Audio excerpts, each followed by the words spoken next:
नमस्कार, मी एके सर एके इंजिनिअरिंग अकॅडमीच्या ऑनलाईन प्लॅटफॉर्मवर परत एकदा सर्वांचं स्वागत आहे. 11 आणि 12 मेला आपल्याला MMRDAची एक्झाम त्या ठिकाणी द्यायची आहे.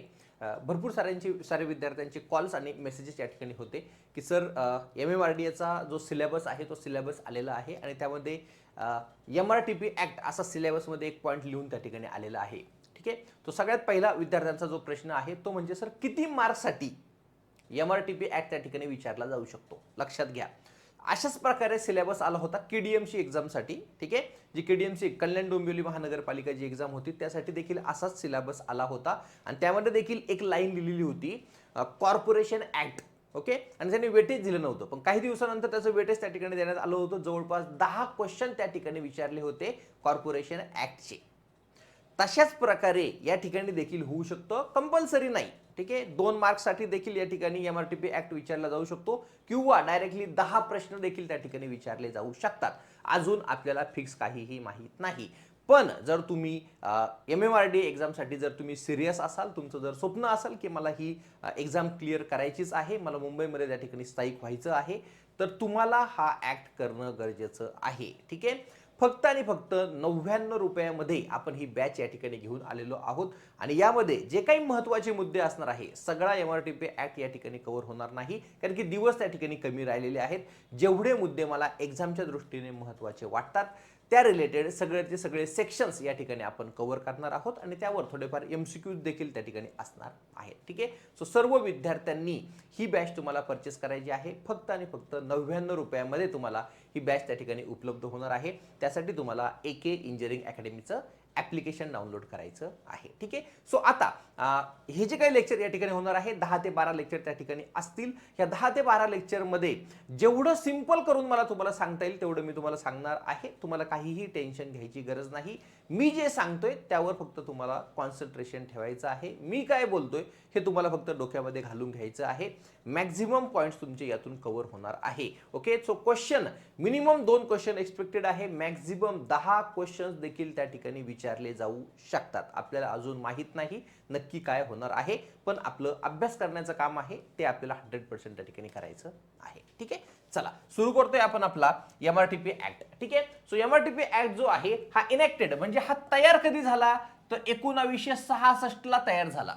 ओके, त्यानंतर केम इन टू फोर्स म्हणजे तो अंमलात कधी आला किंवा वापरायला त्याची सुरुवात कधी झाली तर ती झाली 1967 ला. सो बेसिक क्वेश्चन आहे, यावर देखील तुम्हाला डायरेक्टली एक्झाम मध्ये क्वेश्चन दिसू शकतो की तो इनेक्ट कधी झाला. सो इनेक्टेड कधी 1966 आणि अंमलात कधी आला म्हणजे केम इन टू फोर्स कधी झाला हा 1967 ला, म्हणजे त्याच्यानंतर 1 वर्षानंतर. क्लिअर.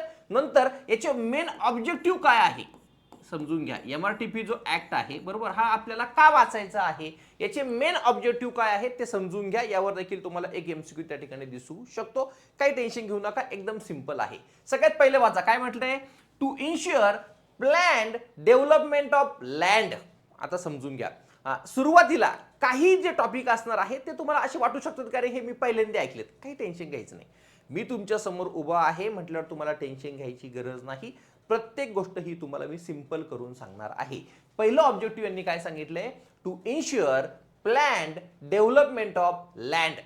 एखादी लँड आहे, सपोज आपण म्हटलं की सपोज पिंपरी चिंचवड महानगरपालिका किंवा पिंपरी चिंचवडचा जो एरिया आहे. ओके, आता तुम्ही जर बघितलं तो एकदम प्लॅन्ड सिटी आपण त्याला म्हणतो. आता प्लॅन्ड सिटी का म्हणतो, कारण की त्याचं तुम्ही प्लॅनिंग केलेलं आहे की इथं हे असं असणार आहे, हे हायवे जाणार आहे, एवढी जागा गार्डनसाठी असणार आहे, हा फॉरेस्ट एरिया असणार आहे, ही तुमचे इंडस्ट्रियल एरिया असणार आहे. तुम्ही प्लॅनिंग करून त्या ठिकाणी डेव्हलपमेंट करताय. तेच काम कोणाचं असणार आहे या ठिकाणी, MRTPचं त्या ठिकाणी असणार आहे. To ensure plan development of land, एखादी जी जमीन असणार आहे त्याचं प्लॅन डेव्हलपमेंट आपल्याला करायचं आहे.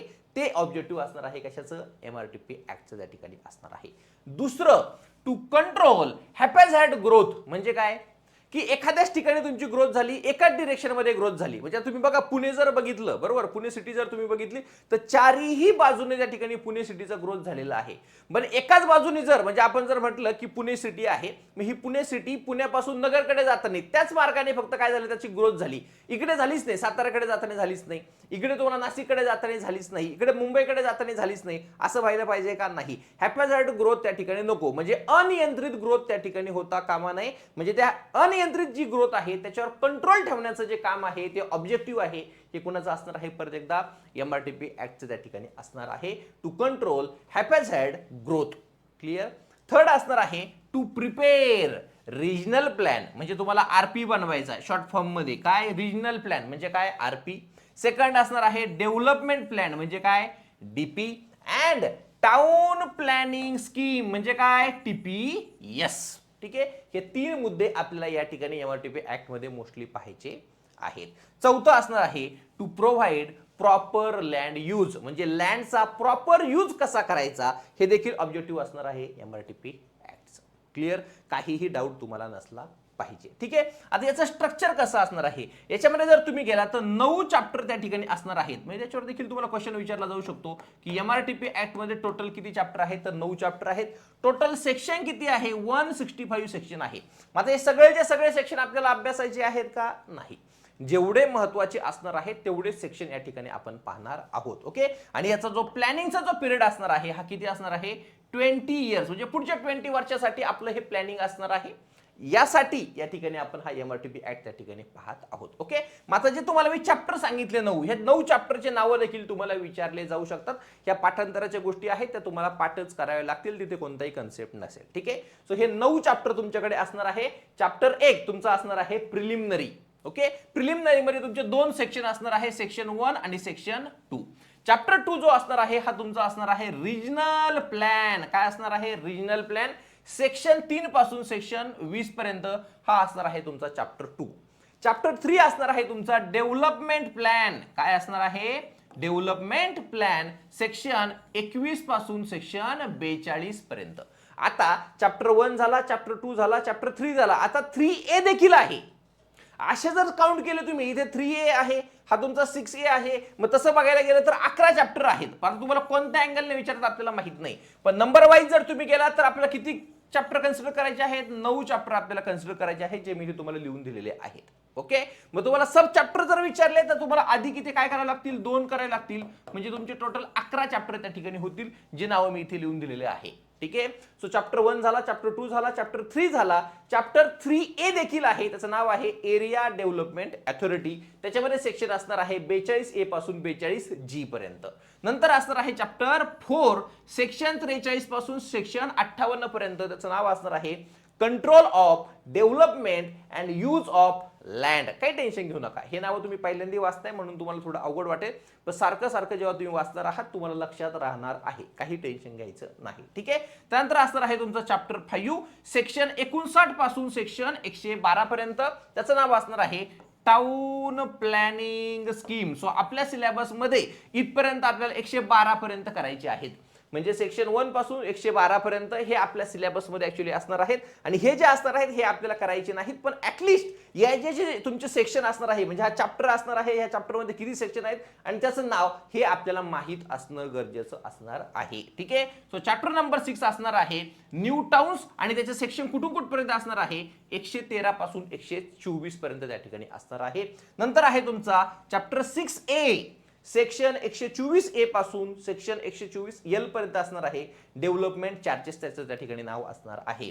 सेक्शन नंबर 7 काय असणार आहे, land acquisition. Section number 8 finance accounts and audit असणार आहे. आणि लास्ट तुमचा चॅप्टर नंबर 9 असणार आहे मिसलिनियस, म्हणजे हे वरती जे काही टॉपिक कव्हर झालेलं नाही ते यामध्ये त्या ठिकाणी कव्हर होणार आहे. काही टेन्शन घेऊ नका, हे तुम्हाला वर्षावर एकदा फक्त वाचून घ्यायचं आहे. ठीक आहे. चला पुढे जातोय आता आपण आपला चॅप्टर नंबर 1.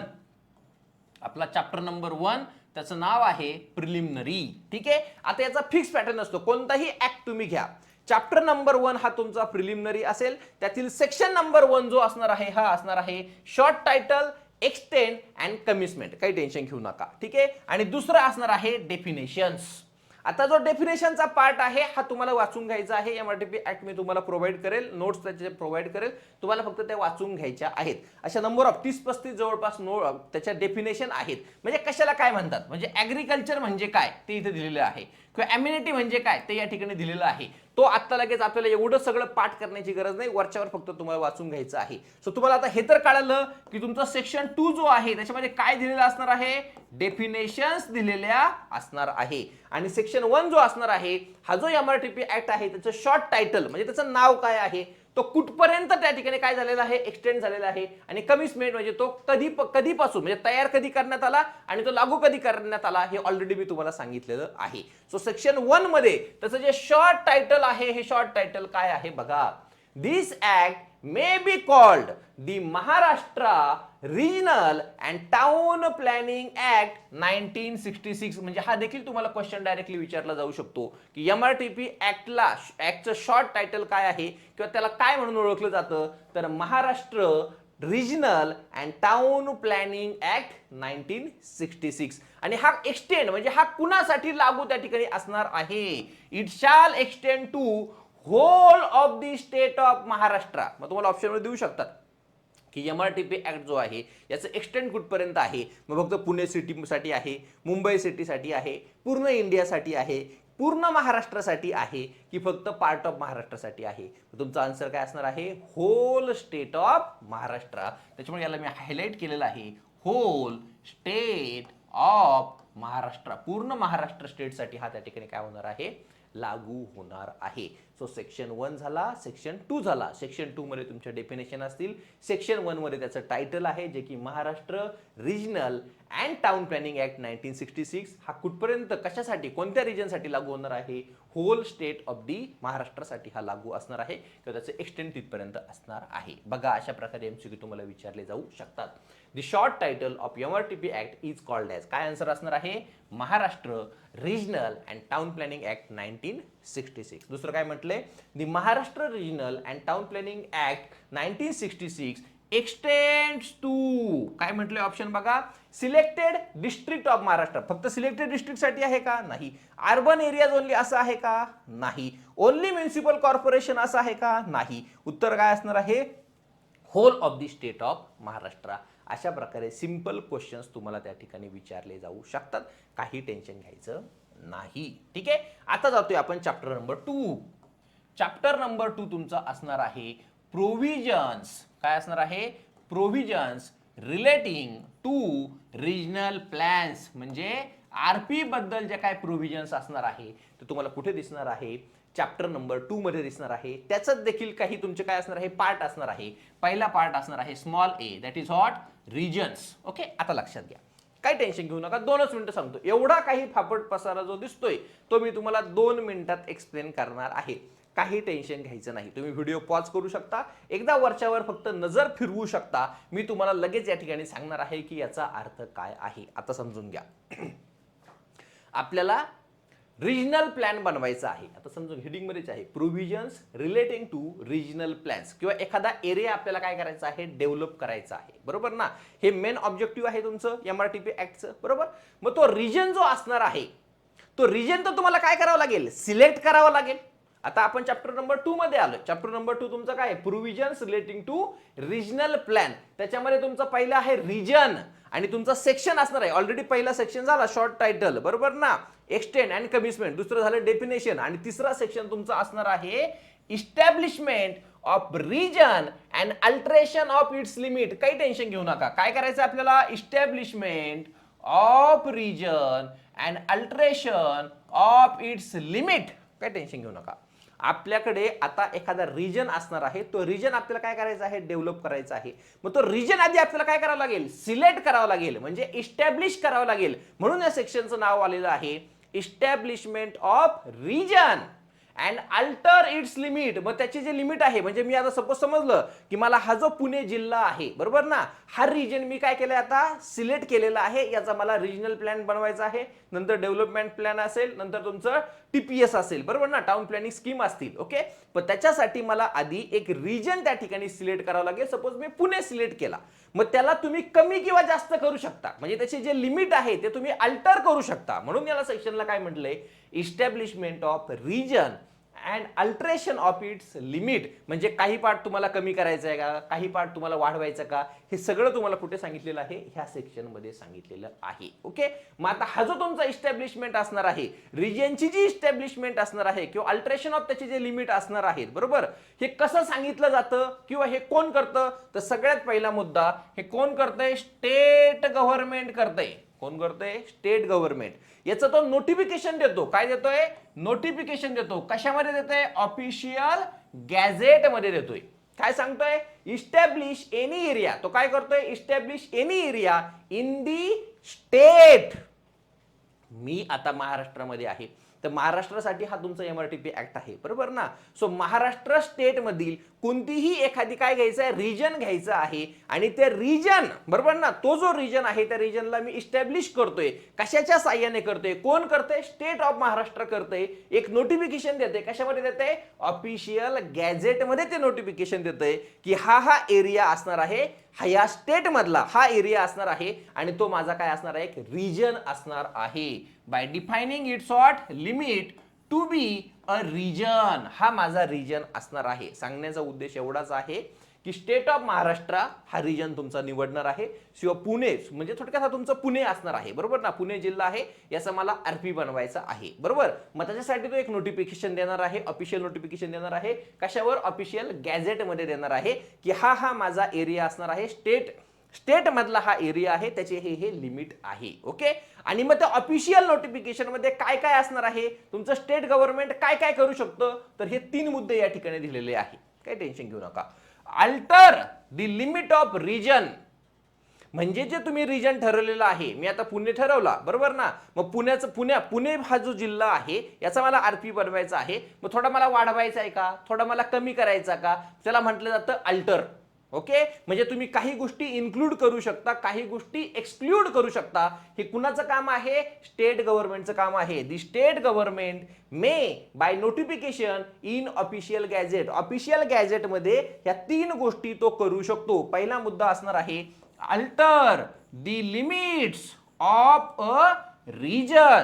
त्या रिजनचे लिमिट तो काय करू शकतो, अल्टर करू शकतो. म्हणजे काय करू शकतो, एकतर काही जागा तुम्ही त्याच्यामध्ये इन्क्लूड करू शकता, किंवा काही जागा तुम्ही काय करू शकता, एक्सक्लूड करू शकता. काही टेन्शन घेऊ नका. पुढे क्वेश्चन, याच्यावर लगेच आपण क्वेश्चन सॉल्व्ह करणार आहोत, लगेच तुम्हाला क्लिअर होईल. दुसरी गोष्ट, स्टेट गव्हर्नमेंट ऑफिशियल नोटिफिकेशन मध्ये किंवा ऑफिशियल गॅझेट मध्ये काय काय करू शकतो, ही तर पहिली गोष्ट झाली. दुसरी गोष्ट, amalgamate 2 or more regions so as to form one region. आता बघा, मी आता ठरवलंय की मला पुणे जिल्हा डेव्हलप करायचा आहे. सो मी एरिया काय केला, इस्टॅब्लिश केला. ओके, पण मी त्याच्यासोबत, त्याच्या जवळ सपोज सातारा आहे, त्याच्यासोबत जवळच त्याच्या काय अहमदनगर आहे.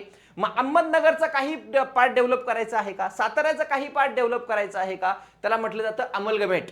ठीक आहे ना. अमलगमेट म्हणजे काय, की तुम्ही 2 पार्ट काय करू शकता, एकत्र करू शकता to form a one region. 2 part मी एकत्र केले, त्याच्यातून माझा एक रिजन तयार झाला. मी इस्टॅब्लिशमेंट करतोय ना, रिजनची मी काय करतोय, इस्टॅब्लिशमेंट करतोय. सो इस्टॅब्लिशमेंट करताना मी आधी ठरवलं होतं की मला पुणे जिल्हा त्या ठिकाणी डेव्हलप करायचा आहे, पण त्याच्यासोबतच अहमदनगर जिल्हा देखील जवळ आहे. अहमदनगरचा काही पार्ट मी याच्यासोबतच काय करतोय, डेव्हलप करतो. साताऱ्याचा काही पार्ट याच्यामध्येच मी डेव्हलप करतो. सो असा तिघांचा मिळून मी एकत्र किंवा दोघांचा मिळून एकत्र एक रिजन मी बनवू शकतो. म्हणजे to form what, one region. त्याच्यासाठी वर्ड यूज केला जातो अमलगमेट 2 or more regions. 2 किंवा 2पेक्षा जास्त रिजन्स त्या ठिकाणी अमलगमेट किंवा एकत्र केले जातात. कशासाठी, टू फॉर्म वन रिजन. यावर देखील डायरेक्टली क्वेश्चन विचारला जाऊ शकतो. हे कोण करत आहे, सगळं स्टेट गव्हर्नमेंट करू शकतं, आणि हे सगळं तो ऑफिशियल गॅझेटमध्ये त्या ठिकाणी देत असतो. तिसरं, split up any region into 2 or more regions. काही टेन्शन घेऊ नका. हे सगळे पॉइंट पुढे क्वेश्चन आपण लगेच सॉल्व्ह करणार आहोत. तिथे गेल्यावर एक पॉइंट कव्हर होणार आहे. काही टेन्शन घ्यायचं नाही. आता फक्त समजून घ्या मी काय सांगतोय. ठीक आहे. हा, split up any region into 2 or more regions. तिसरं काम काय करू शकतो स्टेट गव्हर्नमेंट, स्प्लिट करू शकते एरिया. जसं मी तुम्हाला आत्ताच सांगितलं, अहमदनगर पुण्याच्या जवळ आहे, म्हणून मी काय केलं, अहमदनगरचे 2 पार्ट केले. एक पार्ट पुण्यामध्ये इन्क्लूड केला, आणि अहमदनगरचा उरलेला जो पार्ट आहे त्याचा सेपरेट रिजन मी बनवला. म्हणजे त्याला मी स्प्लिट देखील एकत्र करू शकतो, बरोबर ना. म्हणजे तो राहिलेला जो पार्ट आहे तो काय झाला, स्प्लिटच झाला ना. म्हणजे स्प्लिट देखील त्या ठिकाणी करू शकतो. Split up any region into 2 or more reasons. ठीक आहे. मग आता हा जो सगळा जो डेटा असणार आहे, बरोबर ना, हा इन्स्पेक्शनसाठी बघा अवेलेबल फॉर इन्स्पेक्शन, हा सगळ्याच्या सगळा जो डेटा आहे हा इन्स्पेक्शनसाठी अवेलेबल असेल. कुठे असेल, ऑफिस ऑफ दी कलेक्टर, कलेक्टरच्या ऑफिसमध्ये अवेलेबल असेल, किंवा मामलेदार आपण त्याला म्हणतो, मामलेदारच्या ऑफिसमध्ये असेल, किंवा तहसीलदारच्या ऑफिसमध्ये असेल. तुम्हाला क्वेश्चन विचारला जाऊ शकतो की स्टेट गव्हर्नमेंट जे काही ऑफिशियल नोटिफिकेशन देते, बरोबर ना, जे काही गॅझेटमध्ये देते, ते कुठे कुठे अवेलेबल असणार आहे इन्स्पेक्शनसाठी. तर इन्स्पेक्शनसाठी अवेलेबल असणार आहे कुठे, कलेक्टरच्या ऑफिसमध्ये किंवा मामलेदार किंवा तहसीलदारमध्ये. ठीक आहे. सो याच्यावर सगळे आधारित जे क्वेश्चन आहे इथे समोर बघूया. लगेच तुम्ही सॉल्व्ह करणार, व्हिडिओ पॉज करायचा, स्वतःच तुम्ही उत्तर देणार. समजून घ्या. The state of government can establish a region. State government region काय करते, इस्टॅब्लिश करते by passing a resolution in assembly. असं काय आहे का, नाही. अप्रुव्हल ऑफ पार्लमेंट असं काही बोललोय का, नाही. कोर्ट ऑर्डर असं काही बोललोय का, नाही. मग काय करते स्टेट गव्हर्नमेंट, एखादा एरिया इस्टॅब्लिश करते कशाचा यूज करून, notification in official gadget. Official gadget मध्ये नोटिफिकेशन देऊन तो एरिया काय करतोय, इस्टॅब्लिश त्या ठिकाणी करत आहे. नंतर the state government can amalgamate region two. सांगितलं नाही तुम्हाला, अमलगमेट म्हणजे काय, 2 और मोर रिजन काय करते, एकत्र करते, टू फॉर्म व्हॉट, 1 रिजन. मग हे असेल का, इन्क्रीज रिव्हेन्यू असेल का, नाही. डिवाइड लँड इक्वली असेल का, नाही. क्रिएट डिस्ट्रिक्ट असेल का, नाही. टू फॉर्म 1 रिजन, एक रिजन फॉर्म करण्यासाठी अमलगमेट त्या ठिकाणी रिजनचं काय केलं जाणार आहे, केलं जाणार आहे. Clear. Question number 3. The plan showing boundaries of the region is available for inspection. इथे मी तुम्हाला सांगितलं ना, हा जो काही तुमचा सगळा प्लॅन आहे त्याच्या बाउंड्रीज ज्या ठरवलेल्या आहेत किंवा ह्या 3 गोष्टी केलेल्या आहेत, या इन्स्पेक्शनसाठी कुठे अवेलेबल आहे, ऑफिस ऑफ द कलेक्टर, मामलेदार आणि तहसीलदार. तेच इथे सांगितलेलं आहे. The plan showing boundaries of a reason is available for inspection at. Police स्टेशनला ठेवतात का, नाही. कोर्टमध्ये ठेवतात का, नाही. ग्रामपंचायत मध्ये ठेवतात का, फक्त, नाही. कुठे, ऑफिस ऑफ कलेक्टर अँड मामलेदार और हॉट तहसीलदार. क्लिअर. एवढ्या सिंपल टाईपचे क्वेश्चन तुम्हाला विचारले जातील. 4 नंबरचा क्वेश्चन बघा. Which of the following statement regarding the powers of the state government under section 3 establishment of region are correct. खालील कोणते स्टेटमेंट तुमचे करेक्ट आहे regarding what, establishment of region. ते कुठे दिलेलं आहे, सेक्शन नंबर 3 मध्ये दिलेलं आहे. काय म्हणते बघा. The state government can establish a region only after approval from the central government. हा सेंट्रल गव्हर्नमेंट कुठेतरी शब्द वापरलाय का मी, नाही. हे नसणार आहे. आतापर्यंत कुठेतरी मी सेंट्रल गव्हर्नमेंट हा शब्द वापरला का, अजिबात नाही. म्हणजे पहिलं स्टेटमेंट करेक्ट असेल का, नाही. त्यांचं म्हणणं आहे स्टेट गव्हर्नमेंट एखादा रिजन इस्टॅब्लिश करण्याआधी सेंट्रल गव्हर्नमेंटची परमिशन घेईल का, नाही. स्टेटचा पार्ट आहे तो स्टेट ठरवल, बरोबर ना. म्हणजे स्टेट गव्हर्नमेंट त्या ठिकाणी ठरवणार आहे, सेंट्रल गव्हर्नमेंटचा काहीही इथे रोल नाही. ठीक आहे. The state government can alter the limits of the region to include or to exclude region. सांगितलं ना मी तुम्हाला, स्टेट गव्हर्नमेंट एखाद्या रिजनचे लिमिट जे आहे हे अल्टर करू शकतं. म्हणजे एखादा पार्ट इन्क्लूड करू शकतो, एखादा पार्ट एक्सक्लूड देखील करू शकतो. म्हणजे बरोबर आहे. The state government can amalgamate 2 or more regions into 1 region. Yes, amalgamate करू शकतो स्टेट गव्हर्नमेंट, 2 रिजनचं एकत्रीकरण त्या ठिकाणी करू शकतो. The state government can split a reason into 2 or more region. Yes, state government त्या ठिकाणी एका रिजनचं 2 रिजन मध्ये त्या ठिकाणी स्प्लिट करू शकतो. A region once establish can not be abolished. नाही, असं काहीही बोललेलं नाही. म्हणजे स्टेटमेंट 2, 3, 4 असे बरोबर आहे. 2, 3 अँड 4 आर करेक्ट. क्लिअर. जर पेपर त्यांना लेंदी बनवायचा असेल तसे मल्टिपल स्टेटमेंट मध्ये देखील तुम्हाला क्वेश्चन विचारले जाऊ शकतात. अदरवाइज 1 लाइनर क्वेश्चन्स त्या ठिकाणी असू शकतात. ठीक आहे. सो हे पुस्तक या ठिकाणी मार्केटमध्ये आहे, एकेचा ठोकळा. यामध्ये आपण नॉन टेक्निकलचा 100% पार्ट त्या ठिकाणी कव्हर केलेला आहे. मराठी असेल, इंग्लिश असेल, जीएस जीके असेल, करंट अफेअर असेल, रिझनिंग ॲप्टिट्यूड असेल, हे पूर्ण पुस्तक तुम्हाला फक्त 399 रुपयात घरपोच मिळणार आहे. AK इंजिनिअरिंग अकॅडमीचं ॲप्लिकेशन डाउनलोड करा. तुम्हाला 100% याचा फायदा होईल. आणि जर तुम्हाला व्हिडिओ प्लस पुस्तक पाहिजे असेल तर फक्त 900 रुपयामध्ये तुम्हाला उपलब्ध होणार आहे. इथे जी फी दिलेली आहे याच्यावर 40% डिस्काउंट तुम्हाला उपलब्ध असणार आहे. सो 40% डिस्काउंटचा तुम्ही त्या ठिकाणी फायदा घेऊ शकता. क्लिअर. आता नेक्स्ट आपल्याकडे सेक्शन असणार आहे सेक्शन नंबर 4. पण तुम्ही आता सेक्शन 3 बघितला बरोबर ना. पण सेक्शन 3 हा तुमच्या पॉइंट ए रिजन्स मध्ये त्या ठिकाणी येत होता बरोबर ना, पार्ट ए. आता पार्ट बी या ठिकाणी असणार आहे constitution of regional planning board आणि तेच त्याचं सेक्शनचं नाव आहे. सेक्शन नंबर 4 काय आहे? Section number 4 constitution of regional planning board. काही टेन्शन घेऊ नका, काही टेन्शन घेऊ नका. Regional planning board short form मध्ये आपण त्याला आता इथून पुढे काय म्हणणार आहे? Regional planning board, RPB. इथून पुढे लक्षात ठेवायचं हे काय वर्ड आहे? RPB. RPB म्हणजे काय? Regional planning board.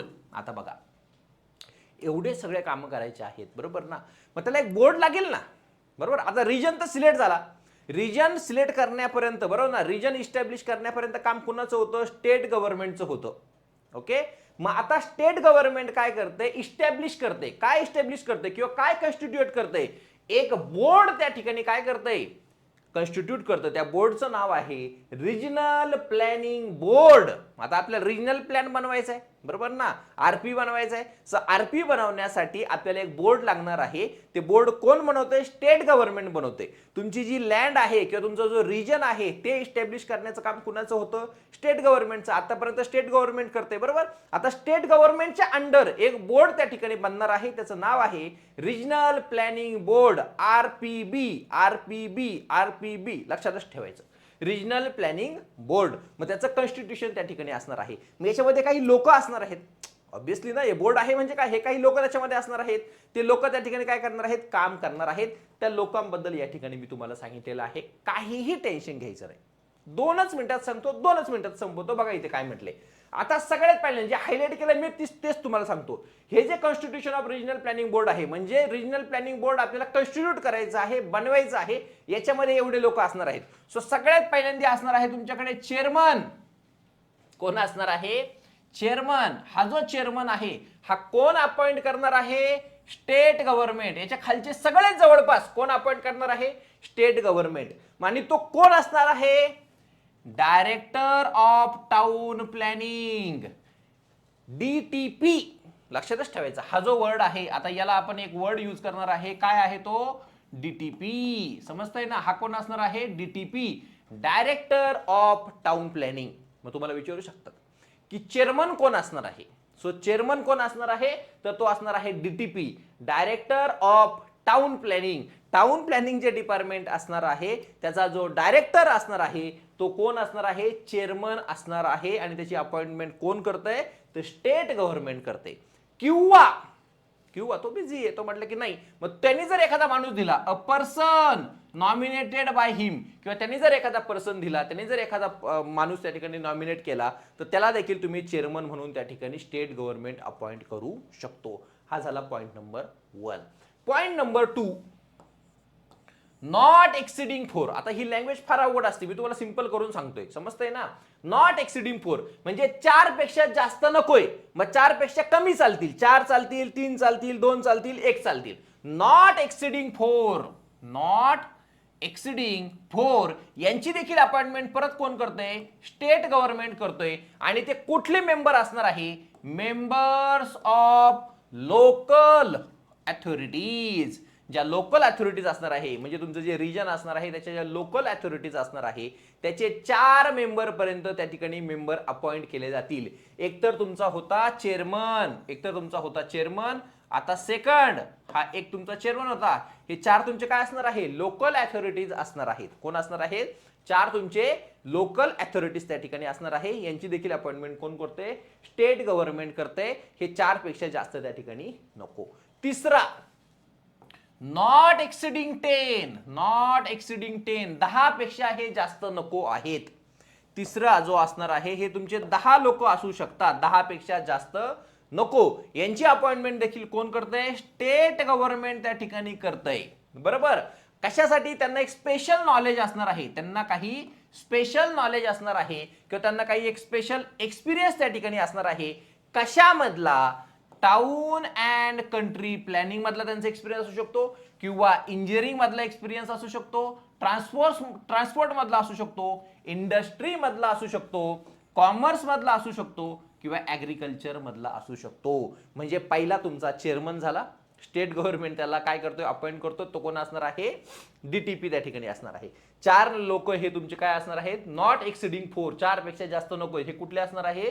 लोकल अथॉरिटीचे असणार आहेत. आणि नॉट एक्सिडिंग 10, 10 पेक्षा हे जास्त नको हे काय असणार आहे? नॉलेजेबल पर्सन असणार आहे, एक्सपिरियन्स पर्सन असणार आहे. त्यांचा एक्सपिरियन्स कशामधला असू शकतो? टाउन अँड कंट्री प्लॅनिंग मधला असू शकतो, इंजिनिअरिंग मधला असू शकतो, ट्रान्सपोर्ट मधला असू शकतो, इंडस्ट्री मधला असू शकतो, कॉमर्स मधला असू शकतो आणि ऍग्रिकल्चर मधला असू शकतो. ठीक आहे. नंबर 4. आता एक या ठिकाणी कोण असणार आहे? टाउन प्लॅनिंग ऑफिसर असणार आहे. टाउन प्लॅनिंग ऑफिसर त्याची देखील अपॉइंटमेंट कोण करतोय? स्टेट गव्हर्नमेंट त्या ठिकाणी करत आहे. ठीक आहे.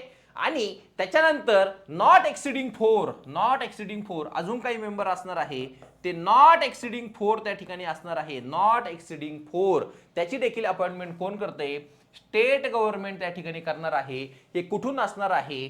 2 houses of the state legislature, म्हणजे विधानसभा आणि विधान परिषद, म्हणजे 2 जे असणार आहे विधान परिषद आणि 2 असणार आहे विधानसभा. समजतंय ना? ईच हाऊस, एक हाऊस मधून 2 लोक, म्हणजे 2 पेक्षा जास्त नकोय. Not more than 2 members are appointed from each of the house. बघा, विधान परिषद, विधानसभा, बरोबर ना? विधान परिषद मधून 2, विधानसभा मधून 2, असे टोटल मिळून किती? 4 असे हे तुम्हाला लक्षात ठेवायचं आहे. हा एक तुमचा चेअरमन असेल, तो कोण असणार आहे? डीटीपी असणार आहे.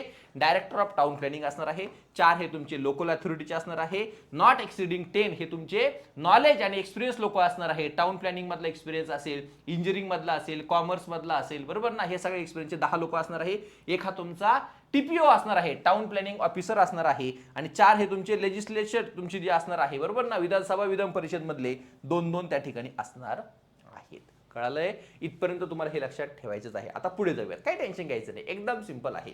If any region includes any area which is in opinion of the state government is important from military. बघा, आता एखाद्या रिजन मध्ये मिलिटरी किंवा डिफेन्स पॉइंट ऑफ व्ह्यू, म्हणजे डिफेन्सचा काही एरिया असेल, तर त्या केसमध्ये फक्त एक गव्हर्नमेंट ऑफ इंडिया, बरोबर ना? गव्हर्नमेंट ऑफ इंडिया त्यांच्या बिहाफ मध्ये एक व्यक्ती देणार आहे. म्हणजे याच्याच खाली 6 नंबरला एक व्यक्ती हा कधी येणार आहे? फक्त पिक्चर मध्ये ज्यावेळेला रिजन मध्ये तुमचे मिलिटरी आणि डिफेन्स पॉइंट ऑफ व्ह्यूने काही एरिया इम्पॉर्टंट आहे, मग आता इथे नाव आले गव्हर्नमेंट ऑफ इंडिया, त्यांच्या बिहाफ मध्ये एक माणूस त्या ठिकाणी देणार आहे. ठीक आहे. आता सर्वात महत्वाचा मुद्दा, the state government may appoint vice chairman. आता चेअरमन कोण होता रे तुमचा?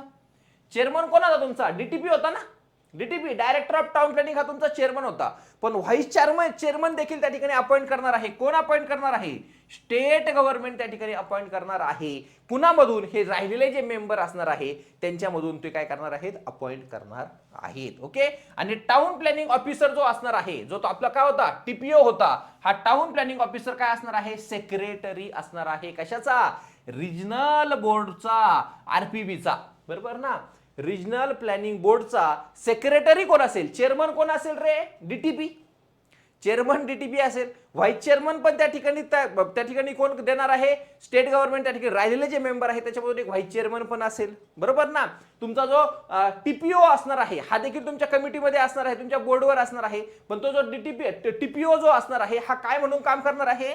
सेक्रेटरी म्हणून त्या ठिकाणी काय करणार आहे? काम करणार आहे. क्लिअर? आता लास्ट पॉइंट या ठिकाणी आहे, the regional board shall have its office at such a place as the state government may appoint. आता यांचं ऑफिस पण पाहिजे ना, एवढं सगळं काम करायचंय, एवढं बोर्ड आता कॉन्स्टिट्यूट केला, मग यांचं ऑफिस पाहिजे. म्हणजे ऑफिस जे आहे हे कोण ठरवून देणार आहे? स्टेट गव्हर्नमेंट ठरवून देणार आहे. लोकेशन त्यांनी फिक्स सांगितलेली नाही, स्टेट गव्हर्नमेंट ठरवेल त्या लोकेशनला त्या ठिकाणी काय असणार आहे? ऑफिस असणार आहे. चला, एकदम सिंपल. जे सांगितलं त्याच्यावर क्वेश्चन बघा कसे विचारले जातील. Which of the following correctly describe the composition of regional planning board. समजून घ्या. Chairman is appointed by the state government. अरे करेक्ट आहे. चेअरमन कोण अपॉइंट करतो? स्टेट गव्हर्नमेंट करतो. कोण असतो तो? डीटीपी असतो. बरोबर. Maximum 4 members from local authorities. Correct आहे. लोकल अथॉरिटी मध्ये मॅक्झिमम किती लोक घेऊ शकतात? 4. Maximum 10 expert with special knowledge. Special knowledge असणारे किती लोक घेऊ शकतो? 10 लोक घेऊ शकतो. Town planning officer act as a secretary. अरे बरोबर आहे. सेक्रेटरी म्हणून कोण असणार आहे? टीपीओ त्या ठिकाणी असणार आहे. कोणते स्टेटमेंट करेक्ट आहे? तर सगळेचे सगळे statement 1 2 3 4 are not correct. Which statement is correct regarding appointments in the regional planning board? Regional planning board मधील खालील कोणते स्टेटमेंट हे तुम्हाला करेक्ट वाटतात? Vice chairman is appointed by the central government. अरे असं आहे का? नाही. व्हाईस चेअरमन कोण अपॉइंट करतो? स्टेट गव्हर्नमेंटच करतो. म्हणजे हे स्टेटमेंट चुकीचं आहे. Chairman is elected by members. अरे नाही. चेअरमन हा कोण देतो? डायरेक्ट स्टेट गव्हर्नमेंट देतो. तो कोण असतो? डीटीपी असतो. मेंबर अपॉइंट करतो का? वोटिंग करते का? इलेक्शन होते का? अजिबात नाही. State government may appoint a vice chairman from among the member. Correct आहे. स्टेट गव्हर्नमेंट जे राहिलेले मेंबर आहे त्याच्यामधून एक व्हाईस चेअरमन त्या ठिकाणी अपॉइंट करू शकतो. Town planning officer is appointed by local authority. असं आहे का? नाही. टाउन प्लॅनिंग ऑफिसर देखील हा स्टेट गव्हर्नमेंटच त्या ठिकाणी अपॉइंट करणार आहे. कोणतं स्टेटमेंट करेक्ट आहे? C will be your answer. The maximum number of members from local authority. Local authority म्हटलं की किती आलं पाहिजे?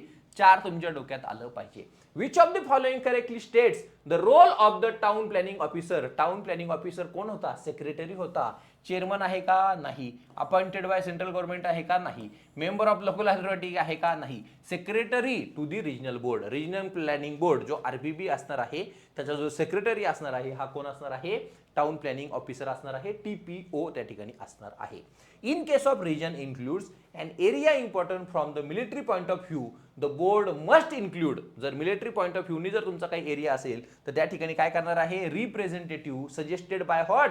Government of India. Government of India त्या ठिकाणी एक रिप्रेझेंटेटिव्ह त्या ठिकाणी देणार आहे. क्लिअर. सो आपली ही टेस्ट सिरीज या ठिकाणी आहे. नॉन टेक्निकलची टेस्ट सिरीज आहे. यामध्ये तुम्हाला प्रत्येक विषयाच्या 49 टेस्ट मिळणार आहे. फक्त 49 रुपयामध्ये तुम्हाला एके इंजिनिअरिंग अकॅडमीचं ऍप्लिकेशन डाउनलोड करायचं आहे. आपला हा अप्रतिम असा कोर्स आहे. All in one course. तुम्ही घेतला नसेल तर नक्की याचा फायदा घ्या. टेक्निकल नॉन टेक्निकल असे मिळून जवळपास 25 ते 30 विषय असणार आहेत. हे सगळेचे सगळे याच्यामध्ये कव्हर होणार आहेत. याच्यामध्ये पुस्तक देखील इन्क्लूड असणार आहे. टेस्ट सिरीज देखील इन्क्लूड असणार आहे. नक्की तुम्ही याचा फायदा घेऊ शकता. फीज इथे 4000 दिसते पण 40% डिस्काउंट देऊन फक्त 2400 रुपयामध्ये तुम्हाला हा सर्व डेटा त्या ठिकाणी उपलब्ध होणार आहे. ठीक आहे. सो तुम्हाला याच्या व्यतिरिक्त काहीही डाऊट असेल तर हा व्हिडिओ जर तुम्ही ॲपवर पाहत असाल तर तुम्ही मला कॉल देखील करू शकतात किंवा खाली कमेंट बॉक्समध्ये युट्यूबवर जर पाहत असाल तर खाली कमेंट बॉक्समध्ये तुम्ही कमेंट त्या ठिकाणी करू शकता. भेटत पुढच्या लेक्चरमध्ये. Thank you so much.